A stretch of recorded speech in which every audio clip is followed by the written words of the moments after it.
The Avalanche of Cash is at the Pahrump Nugget every Monday and Tuesday in January from 2 to 4 p.m. One lucky winner will be chosen every 30 minutes. The $53,000 Cruising Cash giveaway is here Friday 6 to 9 p.m. Win $200 every half hour. Saturday from 6 to 8:30 p.m. Get another chance to win $200 every half hour. One lucky cruise winner will be chosen at 9 p.m. Football Super Sunday. Join us February 3rd at the Nugget Event Center. Doors open 90 minutes before the game with stadium buffet and drink specials. Limited seating available. Buy your tickets now through February 2nd. Tickets are $25 per person. Come get your game on at the Pahrump Nugget Hotel and Casino. At Healthcare Partners Medical Group, our mission is to provide the highest quality of healthcare to each and every patient. With 5 locations in Pahrump, we are local doctors you know and trust. We want to thank you for choosing us. Quality care starts here. Well, it's a great place to take your family and find out about the town you live in and love, Pahrump. The Pahrump Valley Historical Museum is rich with artifacts from the past. From the Native Americans to the cotton farming days and to the present, Pahrump Valley Museum and Historical Society is a great place to go to learn more about how we came together as a town. You're standing right now in the Lincoln Room, which is one of our biggest exhibits here, and one of the only one actually in the state that we know of. It's visited by just about everybody that comes around wants to see this particular room. We also have several other big exhibits. We have the Yucca Mountain exhibit, which has all kinds of materials in there that you can actually look at. We have screens in there. They're all touch screens, and all you have to do is touch the screen and it goes to a video. And they explain all about Yucca Mountain, what it is, what it's doing, whatever. And they're trying to keep up with what's happening. We don't know whether or not it's going to continue, but it's still a part of our Nye County history. Are there any special things you have here at the museum that other museums might not have? Well, I think that all museums try to have things, buildings and stuff like that. We have 4 acres here, so we're on the first 2 acres where we started. And on the next 2 acres, which is right behind us, we have several buildings out there. We have a couple of the storage areas from the cotton days are out there. We have we have a Bowman Ranch building, an original schoolhouse, and we also have an original Pahrump store. So those are done, and 2 of them are open already. The other one, the store, is being worked on now. I noticed you guys have a meeting room. Can the public use that? Yes, anybody that really would like to come and use the thing, as long as they're nonprofit. We don't delve in stuff that's controversial. The only thing that we do ask of the people that use our facilities is that they give us a little bit of their time. So everybody that meets here has to donate at least 2 hours of their time for every meeting that they have. So where are you located? We're at 401 Basin Street. We're just down from when you come down either north or south on 160. You just have to turn on to Basin, and we're about half a mile down on the left-hand side. And what are your hours so people know when to come by? We're closed on Monday. It's the only day we're closed. Tuesday through Sunday, 10 to 4. If people like to call, what phone number can they use? You can use, it's 751-1970. And is it possible to donate to you guys? Oh, most definitely. You can donate we have, in fact, a lot of the artifacts and stuff that we do have here, the displays and stuff like that, have been donated from time to time. So if people have things that they would like to donate, we would be most happy to get them. The museum's open from Tuesday to Saturday, 10 to 4, and it's also located on Basin Road. So it's a really good place to bring the family. They have a lot of good exhibits there. This is Ian B. Clark for News 46. And here's Deanna O'Donnell with your news across Nevada. Nevada's average gas price is down 23 cents from the same time a month ago. AAA statistics released Tuesday show the average price was $3.16 per gallon, lower than the national mark of $3.30. The state's most expensive gas was in Sparks, where the average price was $3.36 per gallon. North Las Vegas is on the low end with an average gas price of $3.09 per gallon. AAA officials say that gas should be cheaper in 2013 than it was in 2012 when prices elevated for the first 3 months of the year because of tensions with Iran. Utah claims the nation's cheapest gas with an average price of $2.90 per gallon. Wailuku, Hawaii is the most expensive metro area with gas averaging $4.02 per gallon. Statistics released Tuesday by the Greater Las Vegas Association of Realtors show a mere 5 weeks worth of inventory left at the end of 2012.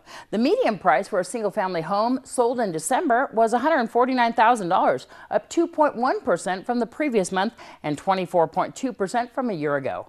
Realtors say they haven't seen those kinds of price increases since at least 2004. Association officials say they've also seen a dramatic shift from foreclosure sales to short sales in the past year, and they expect the trend to continue. Short sales accounted for a record 46% of sales in December, while foreclosures accounted for 10%.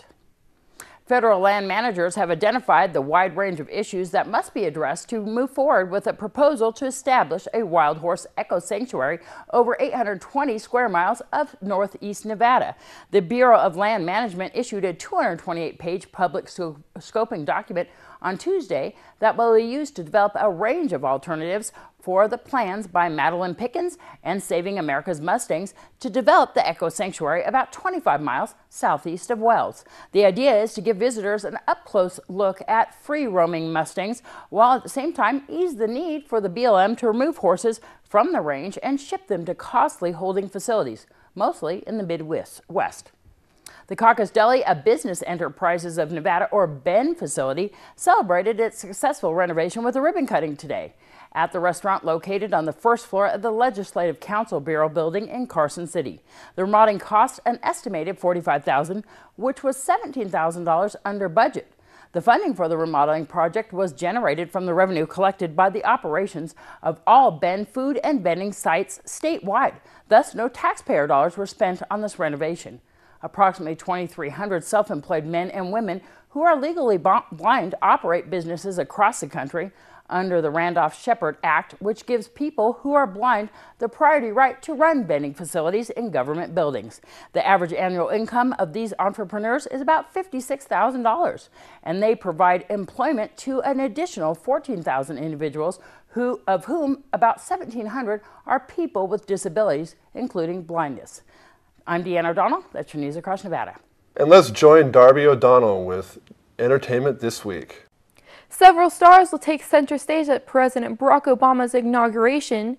Beyoncé gave a rousing rendition of Etta James' At Last at the inaugural ball after President Obama was first voted into office, and she has been chosen to sing for him once again to mark the beginning of his second stint in the White House.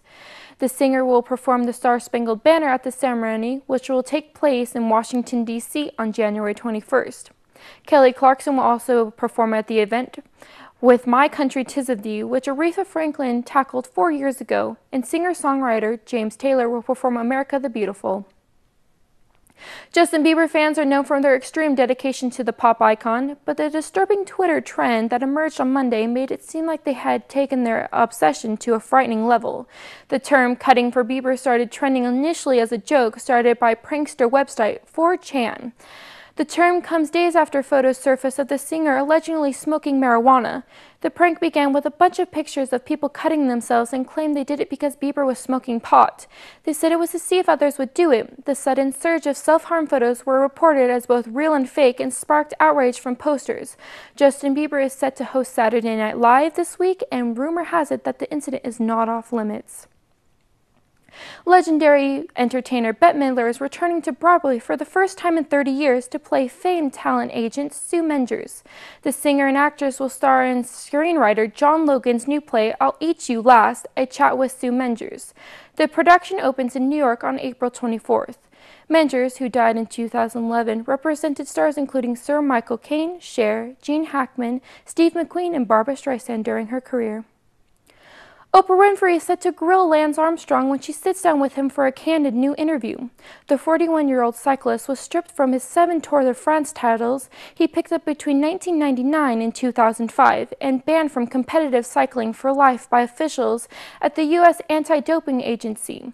In 2011, over claims of illicit performance-enhancing drug use, Armstrong remained largely silent about this scandal but has now agreed to talk to Winfrey. The interview will be a 90-minute episode of Oprah's Next Chapter that will air on Oprah Winfrey Network on January 17th.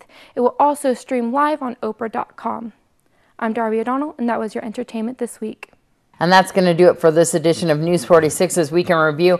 Of course, it's right after the holidays again, and you know what happens after the holidays?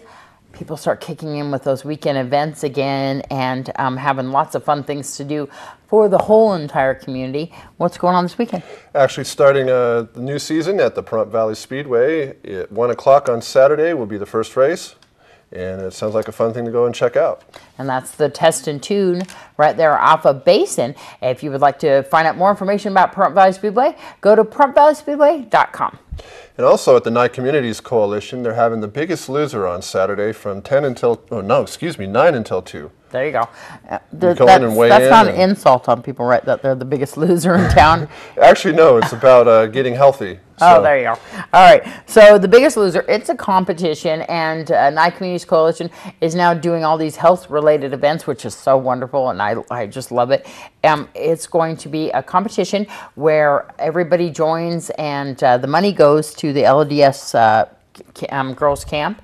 And so if you would like to find out more about it, it's on the corner of West and Wilson Street. Find out all about it. There's going to be lots of prizes and everything.